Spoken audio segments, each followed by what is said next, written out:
At 3:12 hours, in the freezing darkness of the Black Sea, the Russian intelligence vessel Ivan Khurs moved steadily through open waters at a calm 14 knots. The ship, nearly 95 meters long, carried some of Russia's most sensitive surveillance equipment, including the advanced Sigma 345 radar array, Kontrakt-N signal intercept systems, and encrypted communication modules used to coordinate naval operations across the entire southern front. Its mission that night was routine: monitor Ukrainian communications, track NATO activity, and secure the maritime network that connected Russian forces around Crimea. On board, officers felt completely secure, convinced they were sailing inside what the Kremlin called a floating fortress. Behind the ship, a Russian Ka-27 helicopter performed periodic loops, scanning the waves for surface threats. Around them, Russian patrol ships formed a wide defensive perimeter more than 20 kilometers across. With so much support, the mood on board Ivan Khurs was relaxed. The crew believed no Ukrainian craft could possibly reach them in open water.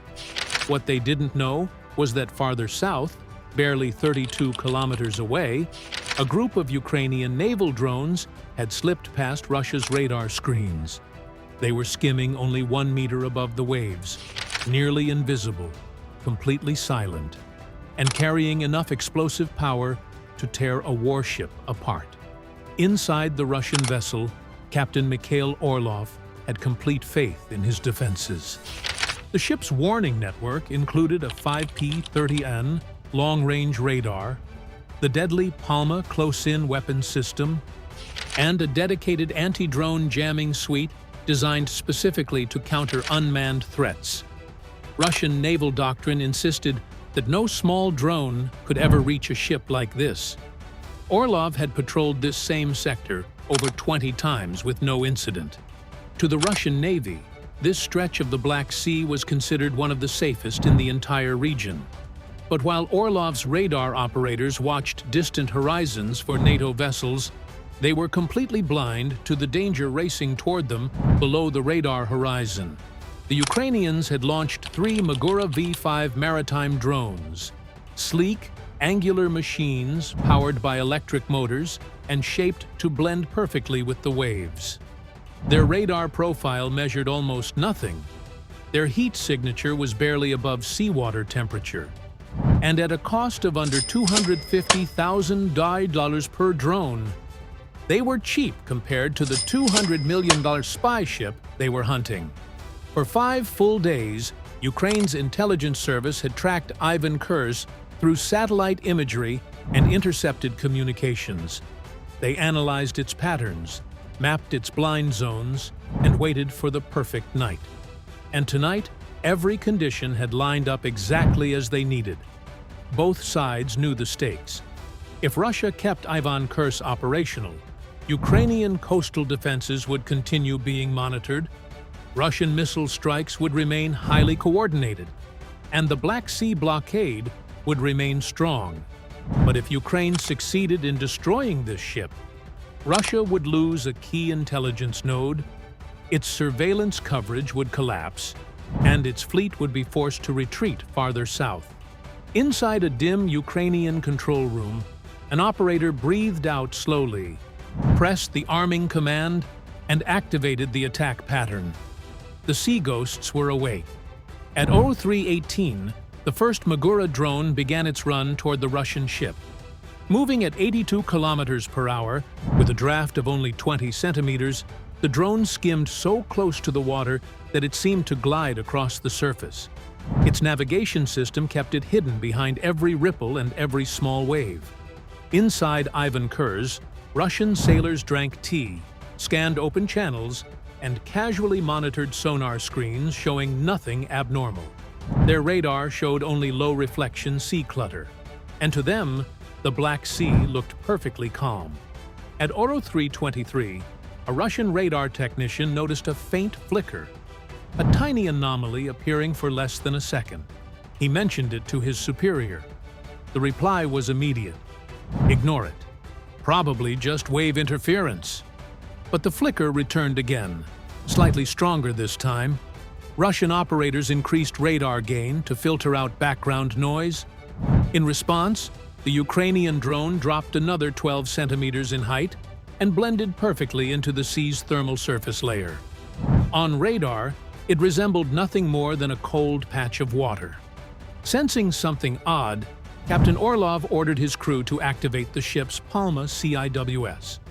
With twin 30mm AO-18KD cannons, 8 Sosna R missiles, and pinpoint tracking, Palma was Russia's proudest defensive system. As soon as it came online, it began scanning the horizon for threats. A warning icon lit up, an irregular high-speed surface target. For the first time, Russia understood that something was coming. But the Magura drone remained unshaken. Its onboard AI triggered Vortex 9 evasion protocol, switching instantly into unpredictable zigzag motions every 0.7 seconds, movements impossible for any human-operated craft.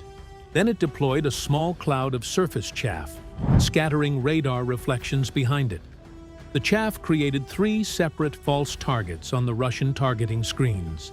Gunners hesitated, unsure which object was real. For the next 41 seconds, a deadly cat-and-mouse chase unfolded. Russia fired a burst of 30mm rounds. The drone dove into a wave trough, letting the shots pass overhead. Russia deployed decoy flares. The drone cooled its infrared signature to near seawater temperature. Russia attempted missile lock. The drone rotated angled plates to deflect heat and radar. Each Russian action consumed valuable time and ammunition. Palma's ammunition counter dropped rapidly, 11950 rounds remaining, 1700 meters to impact, and less than 100 seconds left until contact. At 03:27:49, the Russian helicopter returning from patrol spotted the faint wake behind the drone. It swooped low, activating its OLS-27 targeting system. The threat was now being attacked from above. Magura drones weren't designed for upward armor protection, and being hit from the air could destroy them instantly. The Ukrainian operator had only 5 seconds to choose a response. Instead of dodging left or right, he performed a maneuver no human pilot could attempt: a full hydro brake. The drone slowed so violently that its bow nearly dipped underwater, causing the helicopter to overshoot its target completely. The gunner lost sight. The drone accelerated again. With the helicopter behind it and the CIWS struggling to track, the drone surged ahead at full speed, 92 kilometers per hour, nearly skimming across the water's surface. Russian defenses overloaded with conflicting radar echoes, helicopter interference, and surface chaff. Palma fired in wide arcs, trying to bracket the target, but the Magura drone slipped into the narrow blind spot directly beneath the cannons. At a range of 113 meters, impact was now unavoidable. At 03:28:56, the Ukrainian operator received the final command: execute. The drone raised slightly, aligning perfectly with the ship's starboard waterline, the weakest part of any modern hull. On board Ivan Khurs, chaos erupted. Alarms blared, officers shouted overlapping commands, and sailors sprinted to seal watertight compartments. They had no more than 3 seconds to react. At 03:29:01, the drone struck the hull. The 185-kilogram explosive payload penetrated the ship's outer plating and detonated inside the vessel 0.2 seconds later. The blast produced a shockwave measured at over 4,700 psi, ripping through the lower decks and collapsing bulkheads instantly. Pipes burst, conduits vaporized, and structural beams snapped from the internal pressure. The delayed microfuse ensured the explosion pushed inward, not outward, crushing the hull instead of just piercing it. A chain reaction followed. The initial blast created a massive pressure imbalance inside the ship. The shockwave bounced between steel compartments, creating a rapid implosion effect. Temperatures at the blast center reached 2,300 degrees Celsius. Flooding began immediately at a rate of 1/200 liters per second. The communication relay room didn't simply burn, it disintegrated. A backup generator exploded moments later, setting hydraulic lines aflame. In under 90 seconds, the ship listed 14 degrees. Flooding overwhelmed 2 compartments. The power grid collapsed, and all radar systems went dark. Ivan Khurs was no longer operational. It was dying.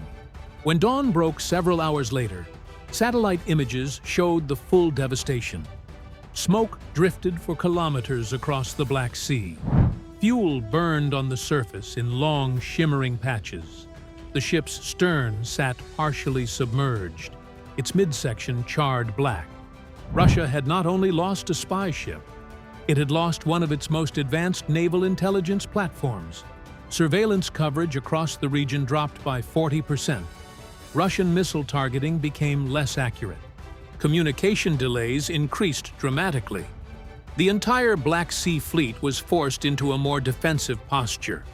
And Ukraine had achieved all of this with drones costing less than $250,000 each. A few small machines had defeated a $100 million warship protected by advanced radar, helicopters, and escort ships. It was more than a tactical victory. It was a demonstration of modern warfare's new reality. The most dangerous weapons are no longer the biggest. They are the smallest ones the enemy never sees coming. So, what do you think? Was this Ukraine's most effective naval drone strike yet? Or is this just the beginning of a new era of warfare on the Black Sea? Let us know your thoughts in the comments below. And don't forget to subscribe for more real-world military missions, decoded and brought to life.